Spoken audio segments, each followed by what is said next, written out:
আসসালামু আলাইকুম বন্ধুসকল। যোৱা কেইদিনমান ধৰি আমাৰ মাহীৰ বেমাৰ। তো সেইদিনাখন হঠাতে ৰাতি প্ৰেছাৰ হাই হৈ গ'ল। হাই হোৱাৰ পিছত ডক্টৰ তাত লোৱা হ'ল। ডক্টৰে চাই মেলি আপোনাৰ ইনজেকশ্যন দিলে, লেচিক্স দিলে, তাৰপিছত আপোনাৰ প্ৰেছাৰ টেবলেট এটা খাব দিলে। তো প্ৰেছাৰ টেবলেটটো ৰেগুলাৰ খাই থকাৰ কাৰণে আকৌ বৰ্তমান প্ৰেছাৰ একদম ল'। আপোনালোকে সকলোৱে দোৱা কৰিব তেওঁ যাতে সোনকালে সুস্থ হয়। মোক ৰাতিপুৱা ফোন কৰিলে ভাইটিয়ে, প্ৰেছাৰটো অলপমান চাই দিব লাগে।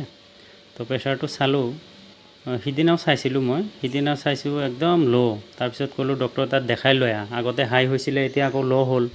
পিছত দেখাই আনিলে, আপোনাৰ ভিটামিন চেলাইন দিছে আৰু MVI দিছে লগত। MVIৰ লগত আপোনাৰ RL চেলাইন দিছে। তো ময়ো বাৰু আজি প্ৰেছাৰটো চালোঁ। প্ৰেছাৰটো চাই প্ৰেছাৰ নৰ্মেল আজি মানে 110/60 পাইছোঁ, আজিও ল'য়ে পাইছোঁ।